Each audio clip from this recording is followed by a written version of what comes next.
Hello, and welcome to Why Wars Happened, a weekly history podcast where we talk about what led to war in history. I'm your host, Emily Ross, and today we're going to be discussing the things that led to the American Revolution with a focus on Virginia this season. Okay, so where we left off in the last episode was that Bacon had died, and the man who took over for him wasn't able to command the rebel army in the same way that Bacon had. Disorder erupted, and the soldiers soon found themselves either taken in battle by the governor's army or the governor's army surrendering to the rebels and negotiations solving some of the problems. The governor hunted down the rest of the rebels, and the rebellion soon came to an end. The rebel soldiers were pardoned and even given soldier's pay for the time they had served in the rebel army. The governor was back in control of Virginia, and the king was still sending soldiers on their way to the colony to ensure order was maintained. In all of the pardons the governor issued for the rebels, there were only two men that he excluded. These were Bacon's most trusted advisors, and Governor Berkeley considered them to be main leaders in the rebellion. One of the men was captured, half-starved in a swamp, and then promptly put through a fake trial and hanged the same day. The other man was last seen heading into native territory, and then he was never seen again. The governor, who had once been a kind, level-headed beacon of justice, was now an old, bitter, cruel man. He took out his revenge on the rebels with fierce brutality, so much so that the king eventually had to force him to come back to England to answer for his actions. When the king found out that the people of Virginia had rebelled against their government, the images of his own father being executed by a rebellious parliament would have flooded his mind. Remember that he himself had to go into hiding during the English Civil War. There are stories of him hiding in a tree, concealing himself in cellars beneath houses, and going around the country on his way to France, pretending to be a commoner so as to blend in while Parliament soldiers hunted him down.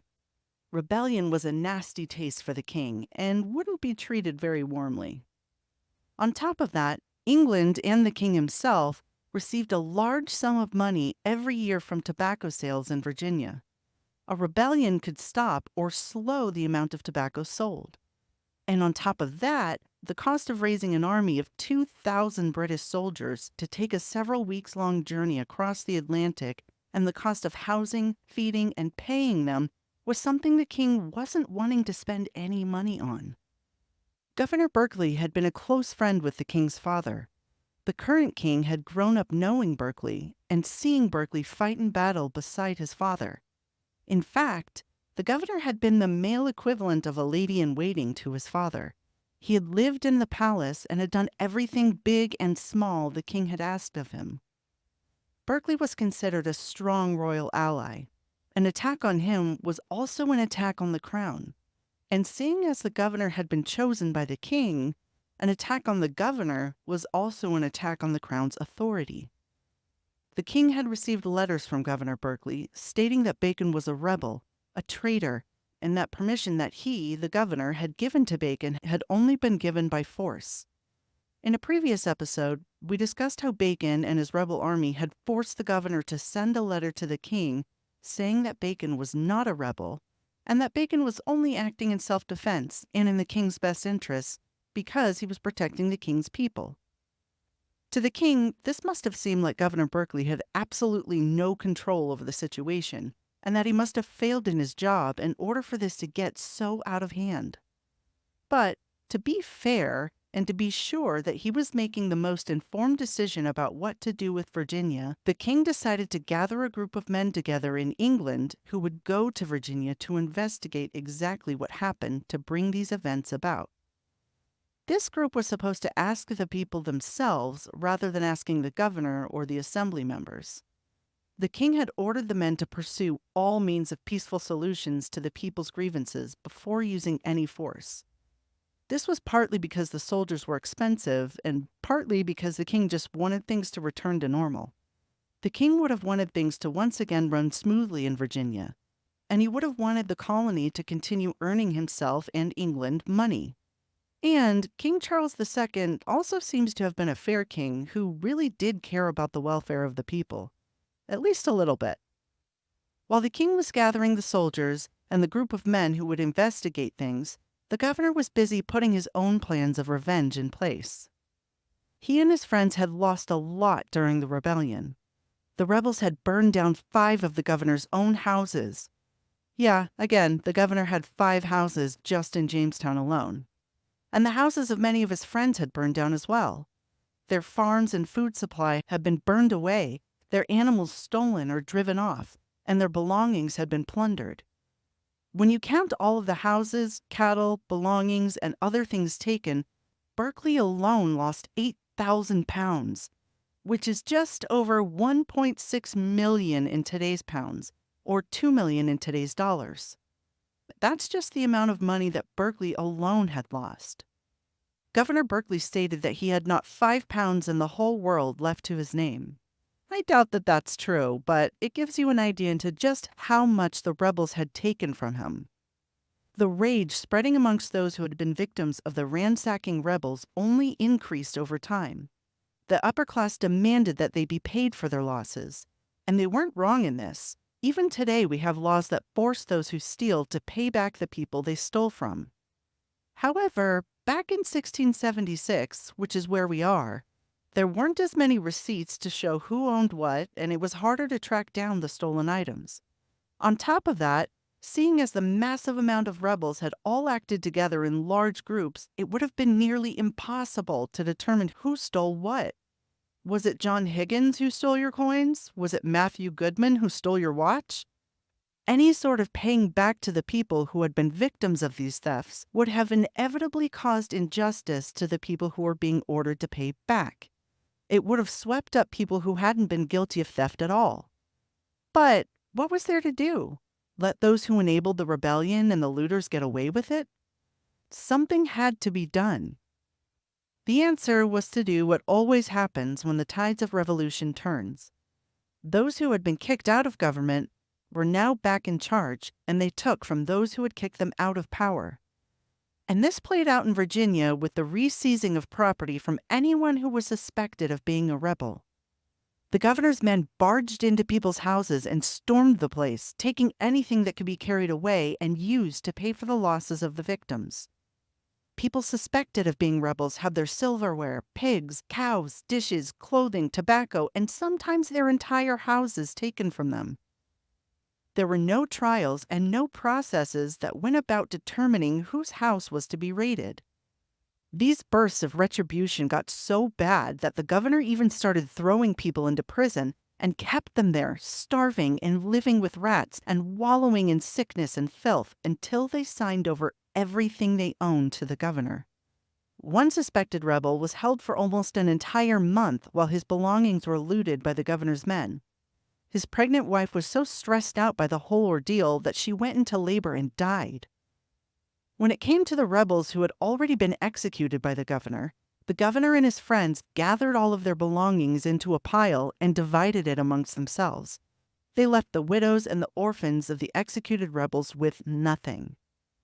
Now to the next order of business. The assembly was full of Bacon's supporters. The rebellion had seen their election, and the rebel-loving assembly had made laws on the people's behalf. Now that the rebellion was over, the governor had to make things right. He ordered a new election. It's likely that the governor promptly returned to his usual ways of election fraud. He used the police to intimidate voters and made sure that only the votes for the people he wanted were turned in. In addition to that, the people had seen the execution of rebels and the ransacking of those thought to be rebels. People were tired. They had no rebel leader who could possibly continue the rebellion, and they just wanted peace. Because of this, it wasn't hard to imagine that people actually did vote for the governor's preferred candidates. Soon, the assembly was once again nothing more than puppets who owed their position completely to the governor, and the governor could dismiss them at any time. For their loyalty, he would give them gifts to ensure they voted however he wanted them to.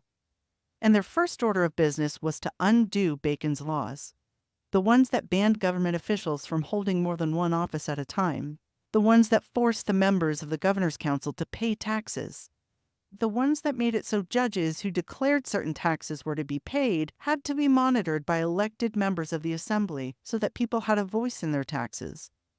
These laws were completely reversed. It was as though they never happened. Next, they voted to have large amounts of money given to themselves. Then, they made it a law that all of the rebel leaders were forever incapable of serving in the government or military. Then, they made it illegal to speak poorly of the governor or the governor's council or any of the judges in Virginia. If you were caught saying bad things about them, you would be whipped. They also made it illegal for people to gather in groups of more than 6 people, and if you did, you would be considered a rebel and would be subject to execution or imprisonment. They further made official declarations saying that the governor was super-duper smart and brave and full of justice. They said he had done nothing wrong and in fact had no blame at all for the rebellion happening. They said that the people who had complained about things at the start of the rebellion had only done so because of false rumors and not anything that was actually happening in the colony for them to complain about. So now we get to the point where the king's group of men sent to investigate the reasons for the rebellion finally arrive in Virginia. But things don't go as planned. The governor hates them, and tensions slowly rise between those on the governor's side and those on the side of the king's men. The men had arrived with 1,000 British soldiers ready to step in if peaceful measures failed to restore order.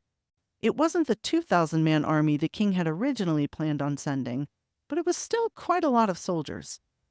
Governor Berkeley met with the king's men aboard their ship shortly after they arrived. In this meeting, they discussed everything that had happened during the rebellion. All of it, of course, from the governor's point of view. He had defeated the rebels and restored order and loyalty to the king.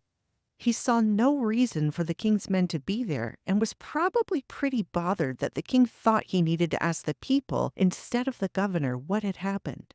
In fact, the governor was so sure that the king shouldn't ask the people that he and his assembly told the king's men that they should direct all questions to the assembly, not the people.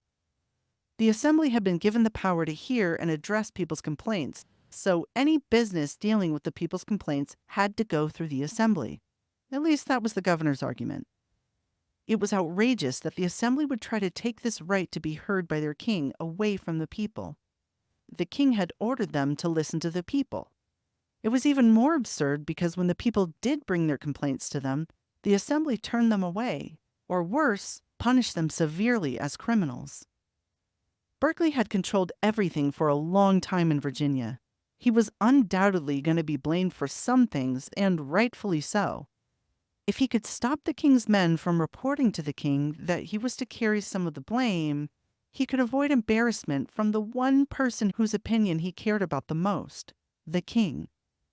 On top of that, he had suffered tremendous humiliation by the rebels who had forced him to write that letter to the king declaring that the rebels were not disloyal to the crown, and he had been forced to give Bacon permission to go out against the natives. And he had been forced to submit to a power of the people over himself. It was an utter humiliation. If the king's men heard the people's complaints, they might again gain the power to force the governor into submission or apology. He couldn't let this happen. On top of that, Governor Berkeley was right on the edge of crushing his enemies. They would be stamped out once and for all, and he was showering rewards on those who had remained loyal to him. He was more than a little worried that someone could just come in and tell him not to execute or rob the rebels. And the king certainly had this power. Not only did the king have this power, the men he sent to investigate decided to use it. They declared that the confiscation of the rebels' possessions were to be stopped at once, and all matters related to redistribution of possessions were to be put before the king for the king to decide on. They must go through the legal process. They must grant those accused of being rebels a fair trial. The governor flew into a rage. He stormed around the men's ship and shouted at them. After this, the king's men decided that all communications with the governor should be in writing.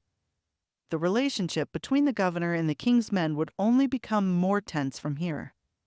That's all for today. Thanks for tuning in. Join us next week when we discuss how the governor disobeys direct orders from the king and continues the rampant executions before finally being forced to return to England.